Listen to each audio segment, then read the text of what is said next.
Okay, welcome everybody to our live stream adjacent podcast where we are going to sit here and watch for 7 and a bit hours somebody draw a picture of a Viking. Okay, here we go. Or not. 7 hours. Yeah, I'm going to bed. Bye. Okay. She's missing out. Oh well. The Gaming Lovers Podcast with Brendo and Jem. Welcome one and all to episode 105 of the Gaming Lovers Podcast, and we are going to give 105%. I'm Brendo. I'm Jem.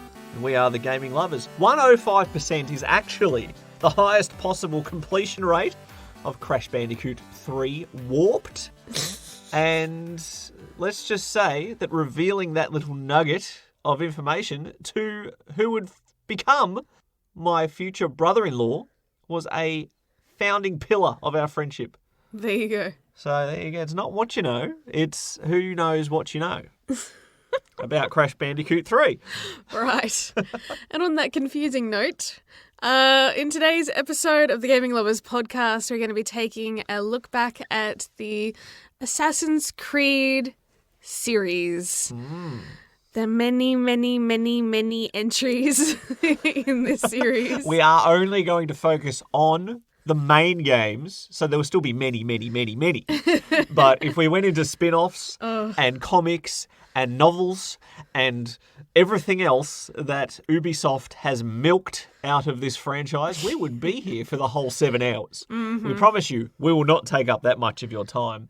But Assassin's Creed will be our main topic.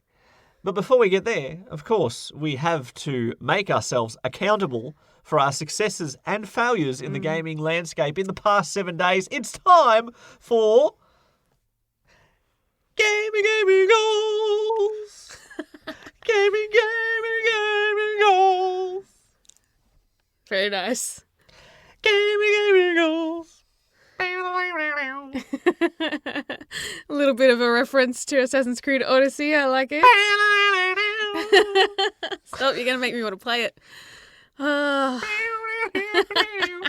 Okay, we'll stop. I do not have time to just restart that game at all. Oh my word. Very large game. Huge game. Speaking of large games, you are partway through Persona 5 Royal. Yes. And have you been making much progress this week? That is what the people Not much. want to know. Really not much. Barely scratching progress. I think I managed to play it once this week and not for very long. So a lot of my energy, as soon as I've sat down to want to play games, has swiftly turned into, I don't feel like playing so much as I feel like watching something, or I want to play something in short bursts, like an arcade kind of game that doesn't require a lot of concentration. So yeah, the goal that I set last week was to try to at least be aware of the next target. Definitely didn't get that far. Sometimes we succeed with gaming goals. Sometimes we fall a little short. Yeah, I feel like I'm on a fortnightly routine of 1 week I succeed, 1 week I fail, 1 week I succeed, 1 week I fail. Like, that's just been my pattern lately, and I need to snap out of it. I am running out of time. And why is that? I'm about to pop. I have what looks like, basically I feel like a bowling ball has been attached to my front. That's how it looks and feels, weight-wise too. There is barely enough room for myself, my wife, and her ever-growing belly in this voice booth that we record the podcast in.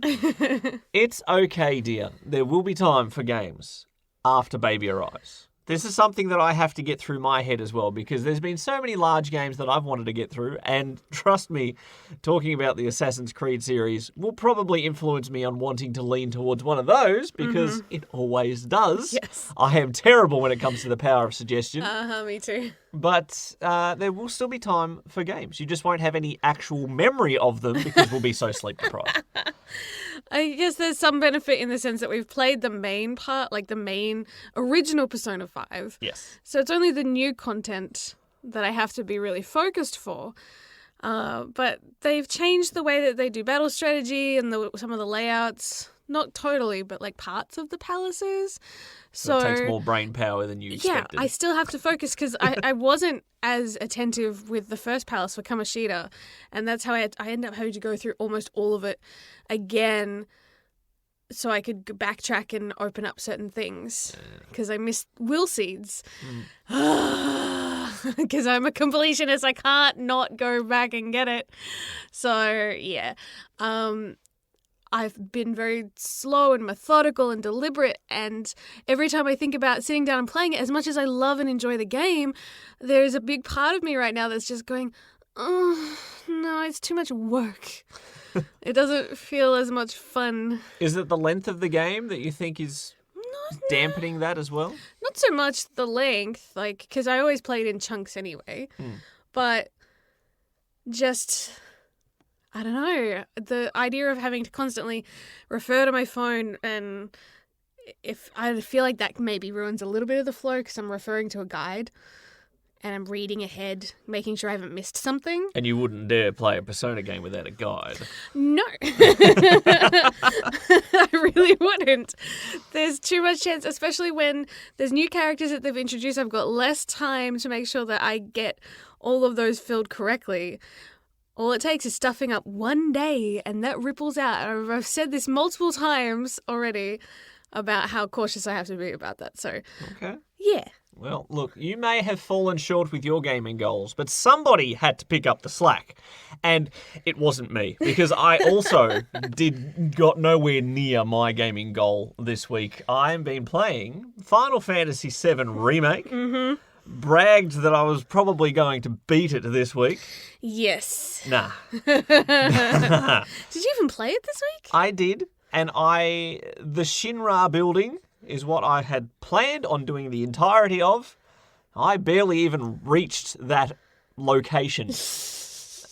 I constantly forget that this game is the first 5 hours of the original Final Fantasy VII stretched out with extra bits and pieces.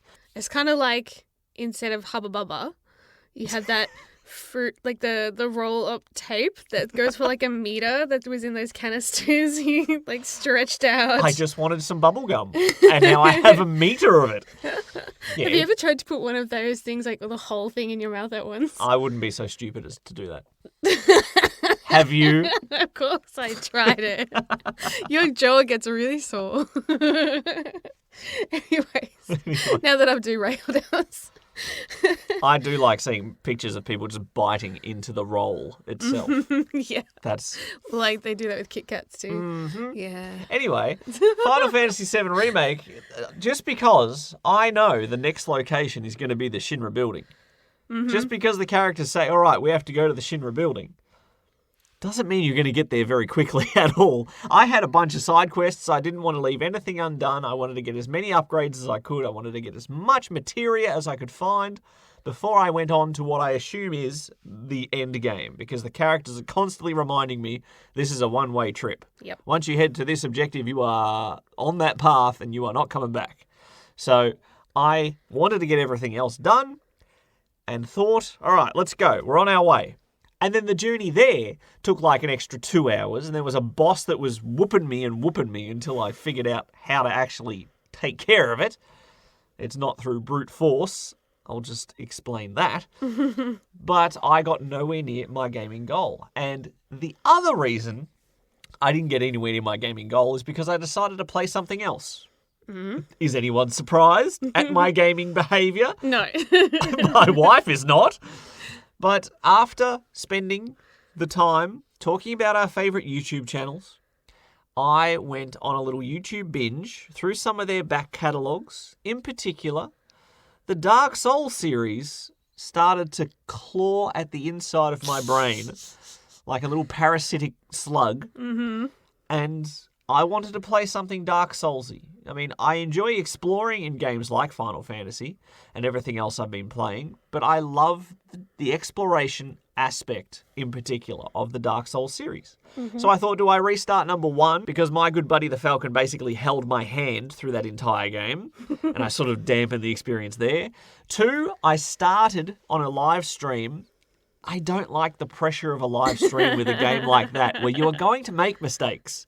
You're going to miss items. You're going to be an idiot. You're not going to make any progress in 2 hours, and everyone's going to judge you for it. Yep.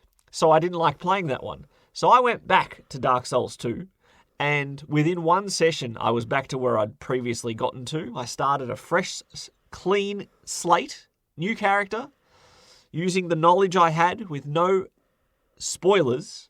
I looked at some videos as far as what people like in Dark Souls 2, and that was pretty much it. So I've still gone in as blind as I could be, and I am enjoying it a great deal. It does just complicate things when I jump between Final Fantasy VII and Dark Souls. In particular, because the square button is to attack in Final Fantasy. The square button is to use your items, which are of so precious supply in Dark Souls. So I see an enemy, I go to attack it, and I just guzzle one of my potions. And I'm like, no, Yeah, I didn't need to recover my health. What have I done? Yeah, that's like when I switch between the PlayStation and the Switch, because obviously the approve and the go back or like decline kind of buttons are switched. Oh, it drives me nuts because I'll get into playing one game for a while and then I'll be kind of programmed, I guess, wired to respond to that. And then if I go to a different console, it takes a while to get back and rejig where it should be. They, frankly, come on, console makers, just have everything be standard across the board. Like, map it the same, please. Yeah, we blame the Western countries during the PlayStation 1 era where in Japan, circle is confirm, X is cancel. But then when they brought it to here, they made X confirm and circle to cancel, and then Microsoft copied that, so then they have their thing. And if you get into the actual X button on the Nintendo consoles, the Sony consoles, and the Microsoft consoles, they're all in different spots. Yep. So push X. Well, which X am I up to? I don't even know what I'm playing on. Sometimes you got to look down depending on how often you switch between consoles, so that's always fun. So really, a short gaming goals this week because I don't have too much progress to report on in Dark Souls. I've beaten 2 bosses in Dark Souls 2, which is more than I've ever done. Pat me on the back. And Final Fantasy VII, I have just reached the Shinra building. So that is it. Well, you've also played a bit of Animal Crossing because I have not been able to touch that thing all week. You keep taking it to work with you, and I'm like, just so long as you log me in for Nook Miles and... Don't reveal my secrets. Animal Crossing is... I don't have any interest in Animal Crossing. I didn't play it for 2 hours today. I suppose it is getting in the way a bit. A little bit. I'm glad that you have something that you can chill to when you've got downtime at work, though. Yeah. It's just something that, I mean, I can't play it. My Animal Crossing mindset is either... Oh, this game's so boring. There's nothing for me to... I don't want to do it. I'll just get my Nook Miles and turn it off. Or I'm like, okay, let's do everything that I want to do and everything I don't want to do all at once. No, this tree's in the wrong spot. Let's dig that up. Oh, let's put down some footpaths. Let's sell this. Oh, I found a bug. Okay, let's go fishing. When you've had one of those sessions, I come back and Dango Island's like layout is changed completely. I'm like, okay, someone had a big session today. Got to make some furniture. Okay, I made a fire pit. Oh, well, this fire pit needs some other stuff around. Oh, I'll get some bamboo. Let's move some of this bamboo. Yes. It just never ends. No, it doesn't. There's never enough time to play a game that some days I just don't want to even play. What? How do you explain that? It's designed in a way, though, that you can play for as little or as long as you want. So you can get as much as you put into it, or you can kind of phone in and just do little bits here and there and have a small chill session for when you need it. So it's really up to you as the gamer of how much you want to devote to the game. Yeah. And now I've bought stupid turnips, so I have to check in twice a day to check the stock exchange on the turnip market. You never know when you're going to have to sell. Yes. Oh, ridiculous. That's kind of funny. That's been our week in gaming goals. Hopefully we can be a bit more motivated this coming week. Hopefully. No promises. Up next, we're going to be taking a look back at the legacy of Assassin's Creed. You're listening to the Gaming Lovers Podcast. Want to join the conversation?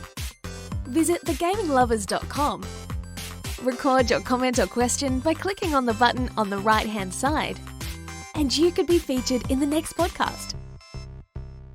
Over the past 13 years, the Assassin's Creed series has made a whole lot of money for Ubisoft. Yes. It has taught us historical facts and lessons learnt through all these great characters that were real people, some locations that we get to see in the virtual landscape, and we get to learn the fact that no matter how high you jump off a building, a pile of hay will absorb all impact. Yes, that leap of faith.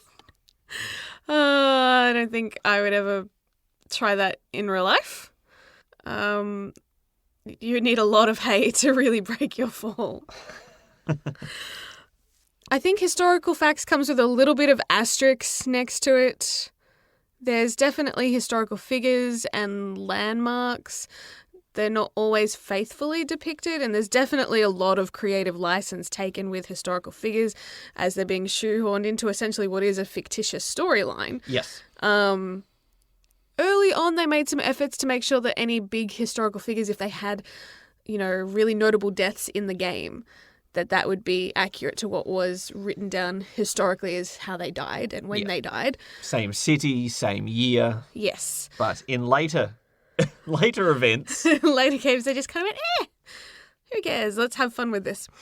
But to be fair, I mean, I don't know if this is considered spoilers since the games have been out for so darn long, but there is a sci-fi element which kind of undercuts everything anyway. So when you've got that, it basically means that nothing is really historically accurate. It doesn't matter. Nothing is true and everything is permitted, one would say. It's kind of almost makes it this alternate timeline because it's so fantastical. Mm-hmm. So I guess you can use that as a license to get away with things being inaccurate. Well, let's take it back to when the very first Assassin's Creed game came out, 2007. I was a relatively early adopter because the first CG trailers looked badass. The premise, I think, was really compelling as well. Having not just something that's historical, but something that you feel like you're swaying parts of history with your actions. The modern day parts too, with Desmond and Lucy being in the Animus and seeing how the life of someone from, millennia ago is still impacting the modern world. And yeah, that was a big surprise for me when I first bought Assassin's Creed, expecting to play entirely in this historical account. And we start off in modern times with modern technology, and I'm confused. I thought this was an historical game. Mm-hmm. It's no secret now that that's part of the gameplay, is that you have modern day people using their genetic memory to relive what their ancestors went through to unlock the secrets of the pieces of Eden. And then by the time you start getting a game or two deep, things start getting a bit weird and wonderful. Yes. And it is not as historical based as I thought it was going to be. No. It's kind of like they use that as a lure for some people and then realized that anything too historic can get boring really fast. There are some games that do historical gaming really, really well. Valiant Hearts, for one. Mm-hmm. And that is, obviously basically a history lesson in a video game. Even some, first-person shooter games have better historical accuracy, I would argue, than any Assassin's Creed game. But the fact that, you get to explore different eras, different empires, I think is what is fascinating for me. Seeing, Jerusalem and Damascus, all of these worlds brought to life and, not as destroyed or kind of in ruins as they are now. They're definitely not in the same condition compared to the time that it's set in the game. Yes, heading back to the Holy Land in the 1100s, getting to play as Altair. I was knee-deep in my achievement hunting glory in this era, and due to the fact that my household internet was terrible and had... the printer never had any ink, let's put it that way. I only had one computer in the house. It was not near where my game station was, and so therefore I decided to make the investment and buy the guidebook for Assassin's Creed so I could get all the stupid collectibles that are literally just there to be collectibles in this enormous game. I got 1,000 out of 1,000 achievement points for Assassin's Creed, and it was an arduous task because in the maps in this guidebook that I purchased, the official guidebook, the maps were wrong for the locations of these stupid flags. Who would ever go for every trophy? Who would buy guidebooks? That's so 2007. The games have definitely come a long way, and so have guides. Thankfully, you can rely on free ones on the internet these days. Instead of shelling out $40-50 for some of those books. Yeah, pretty cool. Nolan North started to become familiar to me in this era because, gosh, that voice sounds familiar in Uncharted. Oh, gosh, this voice sounds familiar in Assassin's Creed. That's the same guy. What's his name? Nolan North. Cool. And then you've got Kristen Bell, who I knew from Veronica Mars, and she's... the narrator in Gossip Girl. She is Anna in Frozen. And yeah, I only learnt that last week. and Brendo only really knows her from The Good Place. Look, and he's going, she's in all this other stuff. Compared to the Nolan North's illustrious career, I'm sure she's done enough to be noticed, just not by someone like me. She was just a name in the credits. To be fair, a lot of her work was definitely more things that I watched, a lot of chick flick. Yep. Or female, I guess, marketed content. And then we watched The Good Place, and I'm like, oh, okay. So that's who Kristen Bell? And you looked at me weird. It is Kristen Bell, right? It's not Kirsten Bell. No, it's not Kirsten. Okay, good. And then I start backdating through my mind, and every time I've seen this name, I'm like, oh, she's in this. Oh, she's in that. And now she won't leave me alone. So I only discovered her recently, yes, and it's no new kid on the block. No. But look, what would I know? It was actually one of the things that got me and Natalie excited with Assassin's Creed when we realised, it's Veronica Mars. We know that voice. And you're like, huh? So that was a reference that went over your head. Yes, it did.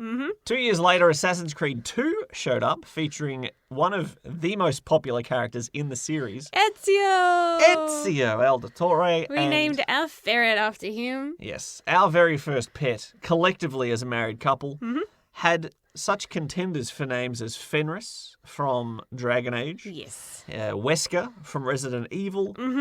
Caboose from Red vs. Blue, which is a Halo spin-off, so it still counts as a video game name. And Wheatley from Portal 2. Wheatley from Portal 2. Yes. But Ezio got the nod due to his sneaky, stealth-like nature. And climbing things. Lots of climbing things. And he's a heartthrob. Oh, dear. It probably took our parents a couple of years to figure out how to pronounce his name because Ezio is spelt, with a Z. So my mum would look at that and go, Ezio. Or Enzio. Ezio. Enzo. Enzo. Like, so many different variations. We would always just have to correct her. Ezio. Many, many times. Fun. I would say he's easily probably the most beloved protagonist out of the series to date. Probably. And has one of the best games in the whole series. Assassin's Creed 2 was one of those sequels that just took everything you liked about the first one, improved upon it, and it was great. Yes. And Ubisoft, at this point, saw that they were in the money business with this game series. And so from here on, they pumped out a game a year for quite a few years. And I think that attributed to our series fatigue of Assassin's Creed. Ezio didn't only get one game. He got a trilogy. Yes. And when you have Assassin's Creed 1, Assassin's Creed 2, you expect Assassin's Creed 3 to be next. But no. Assassin's Creed 3 was 3 games later. Yeah. So there was a lot going on.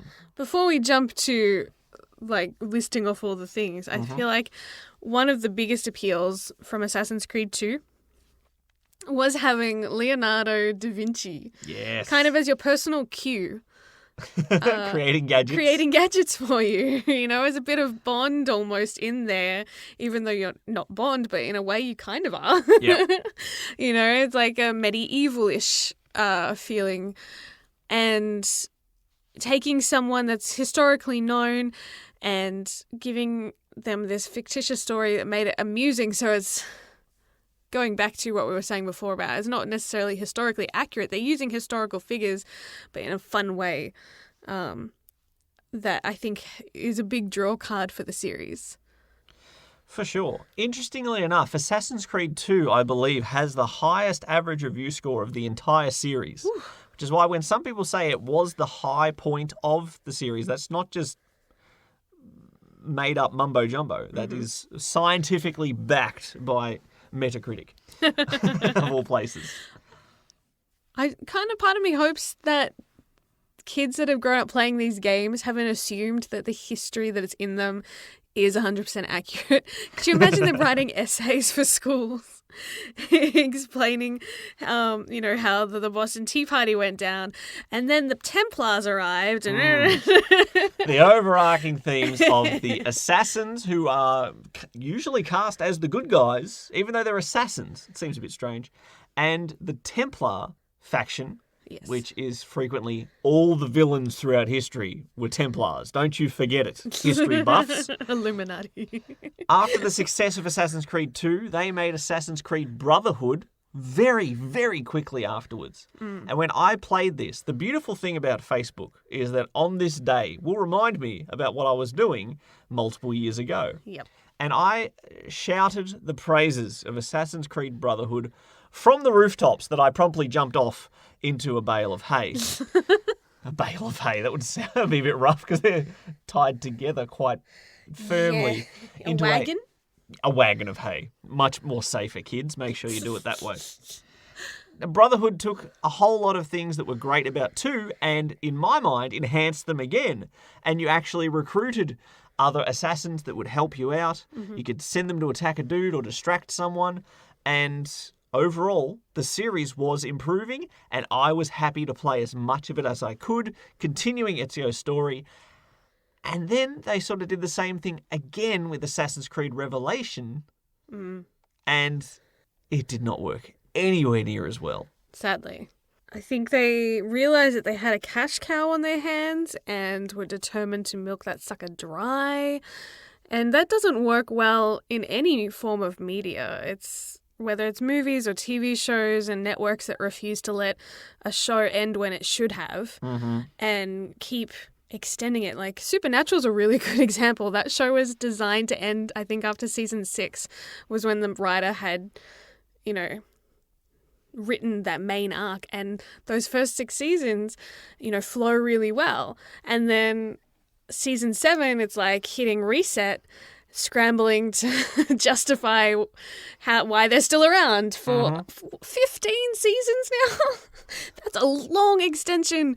Good grief, they're practically zombies that they're just keeping on life support. And I know that there are people that still love the show and have loved those latter seasons and the like, but it can do a lot of damage. I think another TV show that is a very good example is Heroes, where the creator had written it to be a 1-season show only. Yep.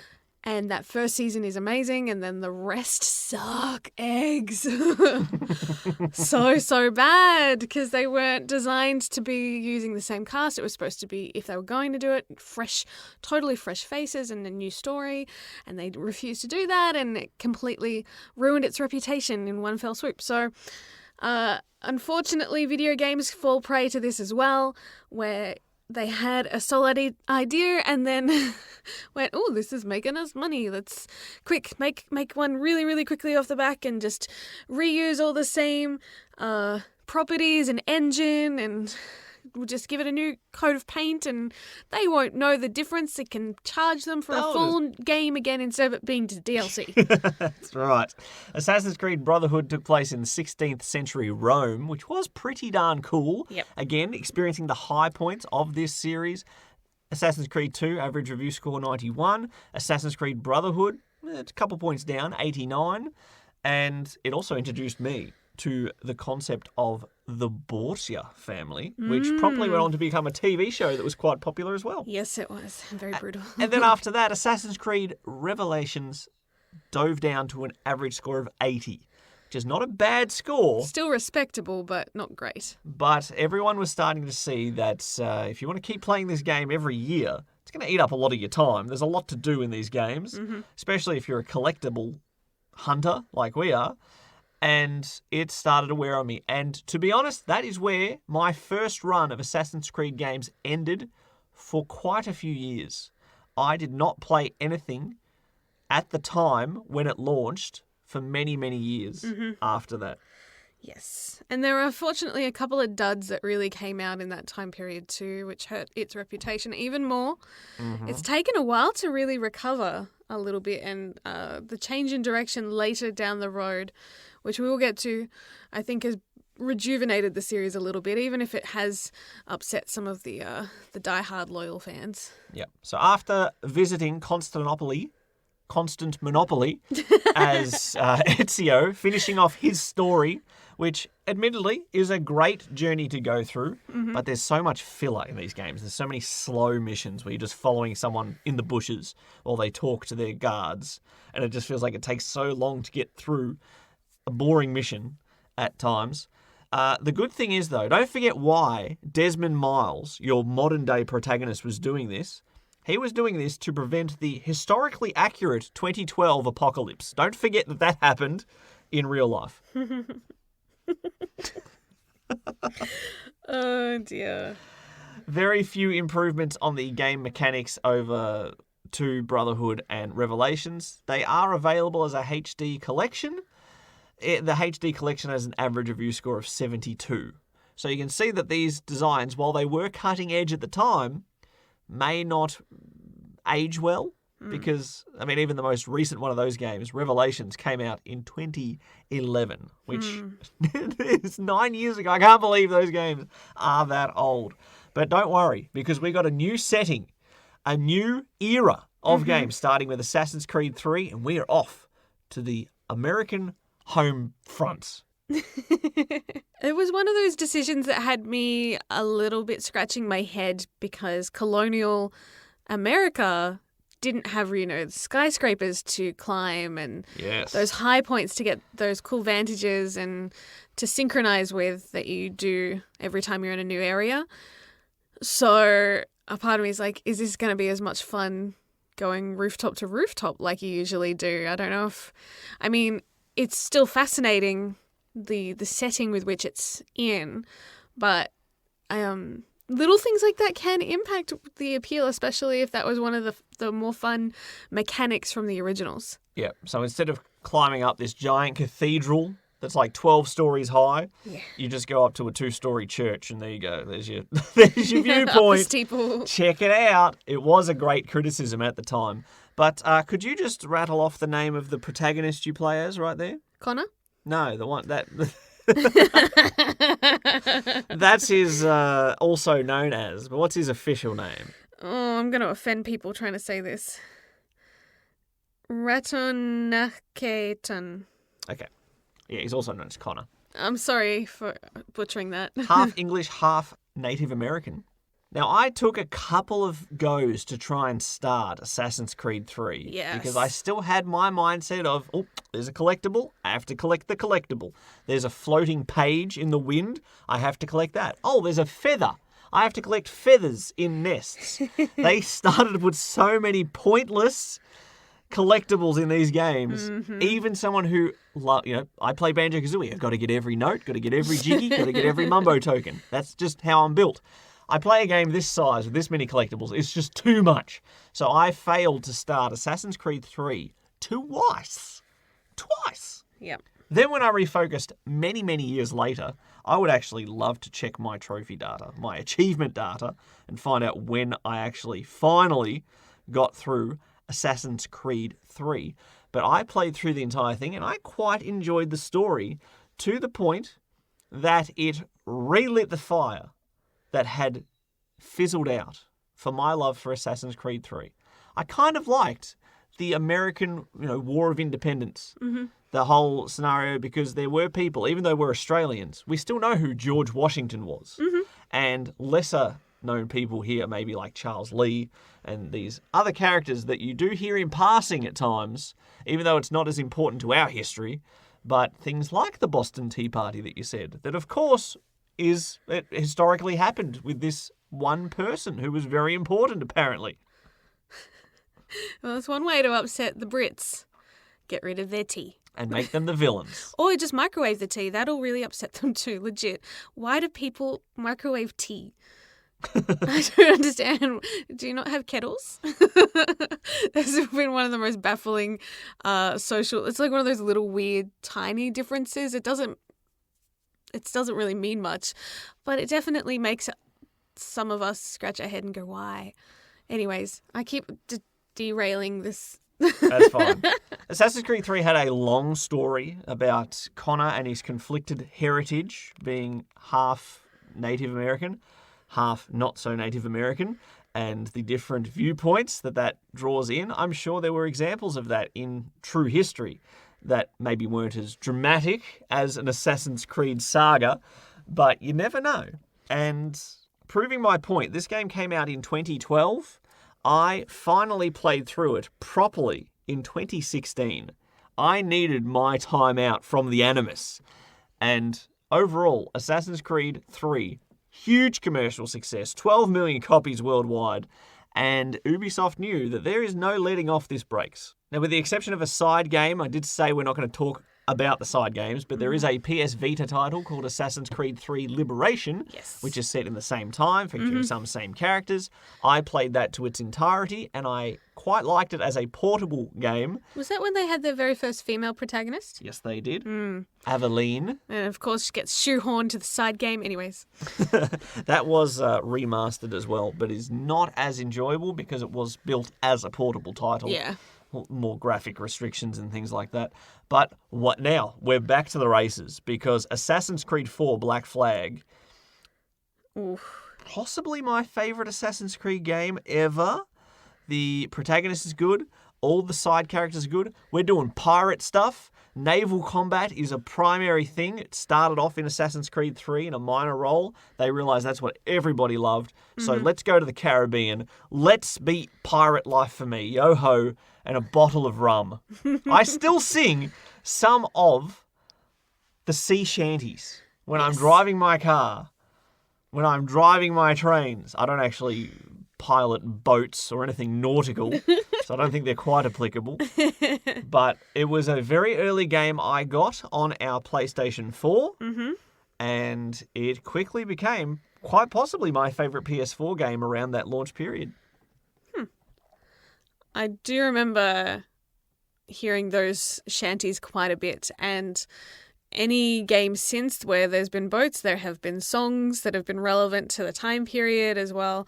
So that's one thing I'm interested with the new game coming out that they've announced, as far as what kind of songs they'll be singing as you sail the seas as a Viking. Anyway, we're getting ahead of ourselves. So after the game series starting to become stale, people said that Assassin's Creed 4 Black Flag was a fresh breath of sea air. Salty sea air. And I had an absolute blast with that. And unfortunately, believe it or not, that was actually the last Assassin's Creed game I played. You haven't played any since? Well, let's look at it this way. I had just binged the first chunk of games. Assassin's Creed 1, 2, Brotherhood, Revelation, fizzled out my interest. Yes. For a few years break. Then Assassin's Creed 3, Liberation, 4, and Freedom Cry, which was a full expansion for 4. And I needed to take a breath, and as much as I enjoyed it, I had to just take a break to avoid series fatigue again. So what does my wife do for that Christmas? Maybe not that Christmas, but a few Christmases later. I received the next 3 games in that series all at once. Yep. And I barely played any of them. Assassin's Creed Unity has a large part to do with that. Oh, really? The first next generation new generation of Assassin's Creed. We've got new technology. We're going to France. It's going to be great. Mm-hmm. And we're going to release another Assassin's Creed game on the same day on the previous generation called Assassin's Creed Rogue. Yes. And Brendo's going to play that one instead. Because I forgot about that one even existing because this timeline is so confusing. Yep. Assassin's Creed Rogue, you played as a Templar for a change. And although it was pretty much a reskinned 4, naval combat's the focus of the game. Now we're in the Arctic seas instead of the sunny Caribbean. And it was a different type of Assassin's Creed game, which made it exciting to play because you got to see the Templars' point of view for a change. That was cool. You were killing off assassins instead of killing off Templars. That was cool. And Assassin's Creed Unity, which launched again on the exact same day, was a disaster. The same old boring Assassin's Creed formula in a horribly glitchy engine, and that was just a recipe for disaster. I Do you remember remember? being excited for that, though. I loved the trailer for Unity. And the French Revolution historically has always been one of the ones that had fascinated me and slightly scarred me for life with regards to anything to do with my neck. Yes. I kid you not, I've had a phobia as far as seeing characters be beheaded or take even a slight nick. If they're shaving on TV, I get nervous. All because of that. I think it was Madame Tussauds, that wax figurine museum. Mm-hmm. The very first time I ever went to one as a kid, they had a section that just showed how people died throughout history. Oh. And they had one with the French Revolution with Marie Antoinette and people getting their heads chopped off and explaining how, the blade got dulled after a while and sometimes it would take a couple goes on the guillotine. And, yeah, that's all it took to have that burnt into my brain, especially when you see the wax figurines repeatedly die in front of you. I know they're not real, but they're made to look real. It was disturbing. So video game characters aren't as disturbing as wax figures getting killed. Depends on the graphics. Okay. some games, the graphics, especially when you look at really old games now, and parents would have that rage outcry of, oh, it's so gory, it's so violent, and blah blah blah. Mm-hmm. And we look at it now and we laugh at just the pixelated blood. That is barely any detail. You look at violent games now that can be pretty brutal. Yeah. Yeah. So there's obviously I've never been great with handling any form of gore. But that's one of those things, I have this morbid fascination to do with that particular time in history. I hate it, and at the same time I still want to know more about it. Yeah. I don't understand why with the psychology. I need to be examined. Anyways. Assassin's Creed Unity Yes. was not well received. Mm. It was technically it just glitched out to no end. There are so many compilations of people's faces missing and just the eyeballs and the jaws and the teeth with no skin, no skeleton, just floating faces. History is terrifying. Did that actually happen in this French era? I don't know. And this was the game that made Ubisoft have to realise that maybe making over one Assassin's Creed game every year is a bit too much. They released a statement after this game came out and said, look, all right, we've assessed the fan feedback. We are learning from this era. And they did, to their credit, slow down the schedule on the main games. The side games kept launching out every 6 months. But overall, one of the biggest controversies was the fact that all this French setting, French characters, French dialect, no. They all have English accents. And if you know anything about the history of the French and the English... Yeah, it's a tricky thing. I think video games and I guess modern media in general in the last maybe 5 years or so have gotten better about having more variety as far as ethnicities and different accents and being truer to that. That said, it's interesting because some of the other Assassin's Creed games, they have, good authentic accents and had, a good variety and hired voice actors that had that heritage and could do it justice. Absolutely. So it seems odd when there are plenty of actors that can do really good French accents to ignore it completely. You know what I mean? Yeah. I mean, you can try to justify any decision like that with it's all in the person's head and it's translated from that into what they can understand because they're experiencing it through memories, so it's not really real and all that other sci-fi crap. But it just seems like a bit of an excuse for taking frankly, the cheap way out, using local talent instead of maybe sourcing in some international talent. Well, we've had ups, we've had downs. We're going to look at the more recent entries in the Assassin's Creed franchise coming up after this. Share the love. Follow us on Twitter at Brendo Jem. That's BRENDOJEM. Well, following the misstep that was Unity, to their credit, yet again, Ubisoft have not really released a bad Assassin's Creed game since. And that may have something to do with the fact that they did slow down the releases so everyone wasn't drowning in Assassin's Creed games. And getting so sick of it. So sick of it, and it let them mix up the formula a bit. So when Assassin's Creed Syndicate came out, set in Victorian England in 2015, it was another breath of fresh air. No doubt slightly tainted by the amount of coal smoke in the air during that era, but two protagonists this time, brother and sister, Jacob and Evie Fry. A slightly more light-hearted plot, some gameplay mechanics to help streamline the process like grappling hooks. And again, I'm just sort of reading this off a Wikipedia page because I didn't play Assassin's Creed Syndicate. I own it. I have for years. Just never got around to it.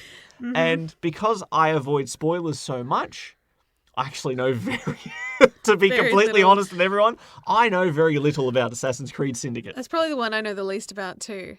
I know a lot about the original games and a lot about the more recent series because that's definitely in my wheelhouse.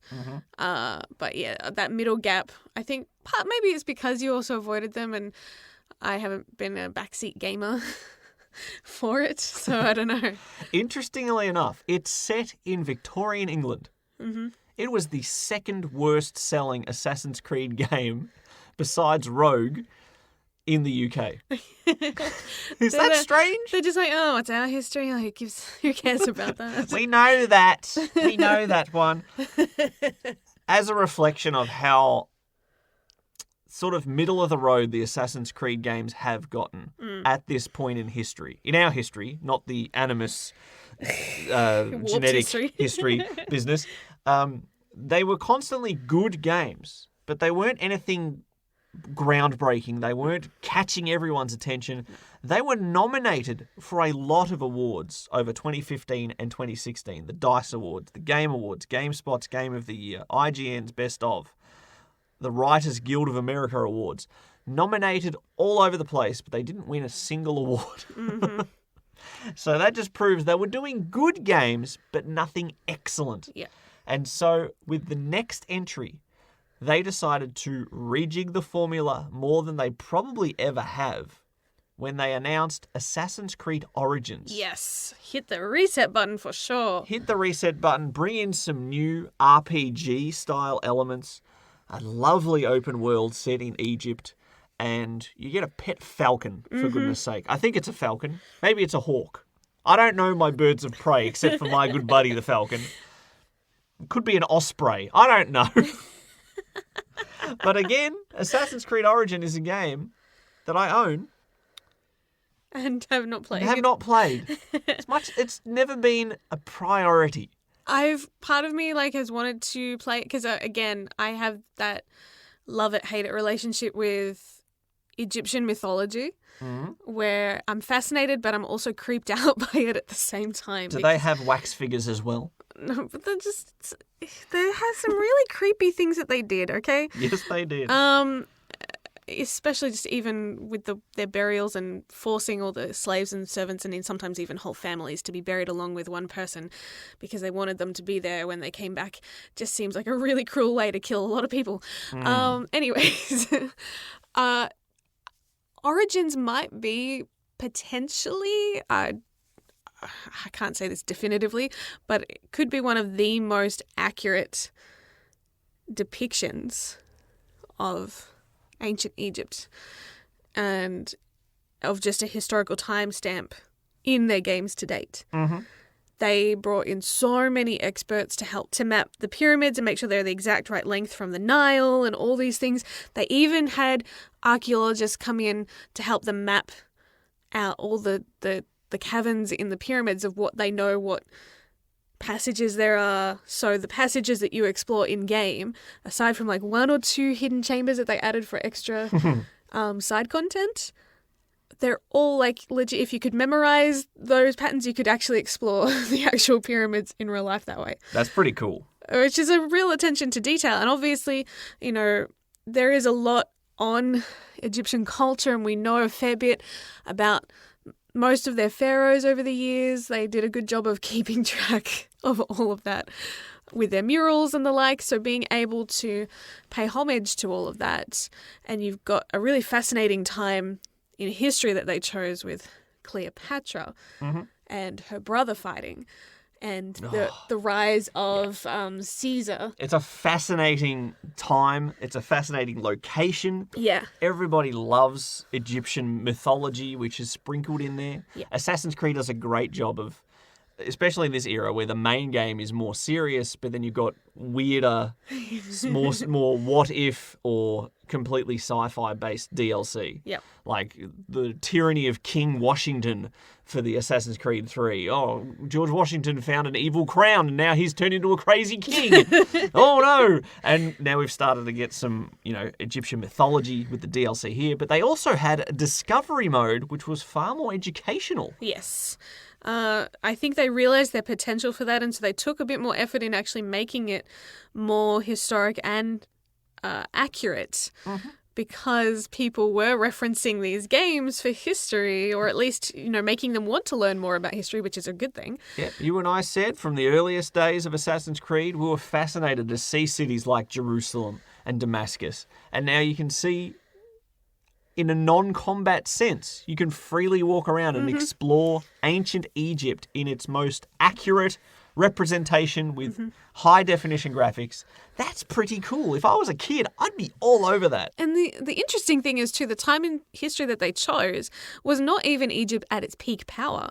It's actually probably when it was closer to being quite weakened. Because Egypt was a superpower for millennia, longer than a lot of other empires. People forget that. Yep. You know, they were ruling and had been around for a couple thousand years before the Romans tried to say, hey, we in charge now. But it certainly makes for more interesting intrigue politically when the nation is weak. Absolutely. Instead of just kicking everyone's butts. Because then that gives you a plot device then as the assassin to change, I guess, the outcome. There are high stakes. Yes, if it's a peaceful time in history, there's really no reason to place the story there. Yep. So yeah, it's fascinating, and it's one that a part of me has wanted to play because it has, with the new character introduced as far as the modern day world, because it's no longer Desmond and Lucy. That's all gone, and they've started almost fresh again. A new saga. Yeah. It's like the 3rd or 4th, I think, as far as chunks. I can't even remember the chick's name that you play as in the modern world. You only have very small slithers. Like, they really don't spend much time in modern world, especially in Odyssey. I feel like they've learnt that people are getting sick of that. After a while, they're like, no, I want to explore the ancient stuff. I don't care about this modern crap. As a reflection of how well Assassin's Creed Origins was received, it actually won a Game of the Year award for the best console game on PS4. There you go. At Gamescom 2017. So the improvements to the formula did pay off, and they certainly made the biggest darn map for their next game, which has scared me off playing it because It's awesome. it's very big. Oh, and it's so good. We have one resident expert for Assassin's Creed Odyssey, and it is not me. So I'll be quiet, let my wife take the floor. Well, this is the game where they really, really lean into the RPG elements. Like, they had the open world more for Origins, yes, but you could argue that most of the games have a bit of open world to them in all of them. Whereas Odyssey is the first one where you get to choose your gender. You've never had that before in any of the other series. It's always been a set protagonist. This is who they are. And that's who you're playing as. So to be able to choose to play as Cassandra was one of the big selling points for me. Having dialogue options and interactions. Even the basic romance. I mean, it was nothing groundbreaking. It certainly wasn't BioWare level storytelling. But it was a step up and a step for me personally in the right direction as far as filling that big void of missing my RPGs. So I really, really, really, really, really enjoyed Odyssey, and I think those that are like diehard Assassin's Creed fans from the early days hate it. Well, because it's too RPG for them. I think there's two different camps people can fall into. Yeah. Those who have enjoyed the ride through the series and have seen the positive changes where positive changes were needed think that Odyssey is the best the series has ever been. That's exactly what IGN said. IGN said that Odyssey is the best the series has ever been. The world building, the environments, the engaging gameplay, all improvements on what had been at times a lackluster B-level series. And it has one of the highest review scores of the entire series. It's got some really interesting and some pretty intense boss fights as well that are optional, that you can take on some cool mythical creatures as well. It very much leans into the Odyssey side of things. You definitely have some historically accurate locations, and it's kind of cool to see the Olympics take place, although that was one of the areas where I'm like, that's not accurate and that's not accurate because... Why is that? Well, I was playing as a girl and I was allowed to compete in the Olympics, which would not have been allowed back then. Oh. There was no females. They were sometimes not even allowed to watch because the men were nude. Oh. Yes. So... Naked grappling. They want anyone who's playing to be able to do that part of the story. Otherwise, you're kind of stuck in the middle of the game and can't do a big plot point. But yeah, there are other few little things too that just, I'm like, I feel like we've painted history with some rose-coloured glasses and it's nice, but the level of equality with which women were treated isn't always necessarily historically accurate. Of course, but they are making a fictional narrative as engaging as possible for as many people as possible. Well, when you've got aliens and stuff, who cares about whether it's, portraying history correctly? And as you said, they leaned more into the mythological, the more fantastical side of things for Odyssey, and I believe they're going to continue in that direction. Overall, Odyssey, how was your experience? In one sentence. I enjoyed it. And I feel like that was possibly my favourite game that year when I played through it. Should I play it?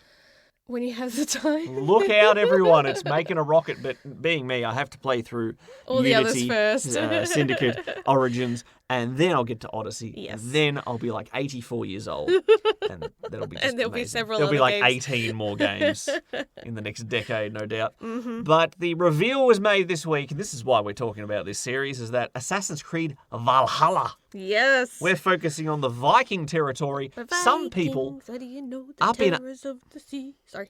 the terrors of the sea. It's a VeggieTales song. But but if you saw the trailer, you would see that there is the family side of Viking ship.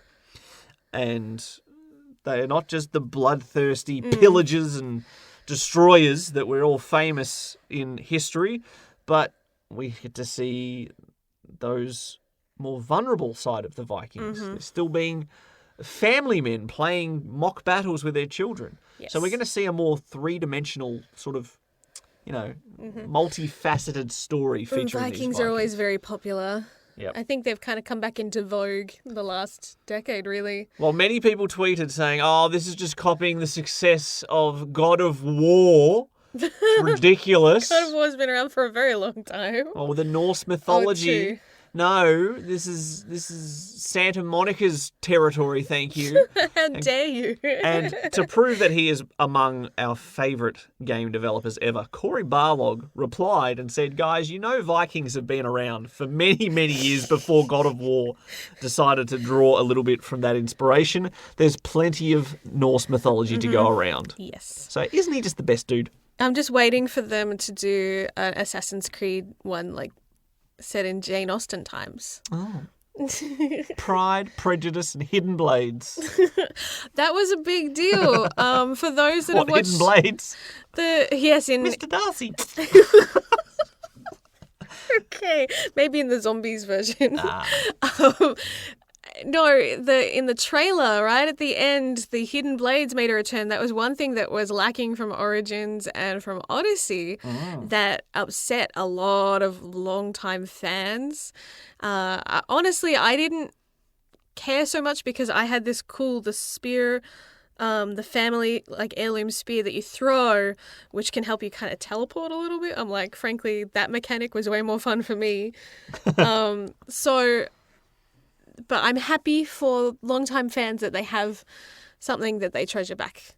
Yep. So that Although, was... someone needs to tell this Viking man that he's got the blade on backwards. It's supposed to be hidden on the inside of the wrist. He's wearing it on top. Well, Like it didn't stop the idiot who got too close from realising what it was. hidden in plain sight, like a good assassin in a pile of hay. Yes. And there we go. Assassin's Creed. I'm excited for the new game. I just have to decide where I'm going to re-jump into this series. I would say if you want, I guess, for the sake of the modern day stuff to make sense, you could start from maybe Origins because that carries over. But I jumped in blind into Odyssey. I didn't really care so much about the modern stuff. You don't spend that much time in it. So Well, you're not a goober who tries to play every series in order. It's one of my weaknesses, I will admit it. there are some series though where you truly benefit from it, and I would say if you were playing early Assassin's Creed, it would be essential to start from the beginning because the modern day stuff does matter, whereas they've made it not really so important in later games, at least to my knowledge yet. So we will have to see. We'll have to see if there is a God of War 2 that is going to go head-to-head with Assassin's Creed Valhalla for top spot in the Norse universe, cinematic extended gaming universe. We'll just have to wait and see who becomes top dog in that arena. Share the love. Like us on Facebook at facebook.com/The Gaming Lovers. All right, so what promises are we going to make and then break for this week? All right, I will not be so ambitious because if anything, I have learnt anything from Final Fantasy VII Remake is that everything takes a long time. So I know how long the Shinra building takes in the original game because I played it fairly recently. Yep.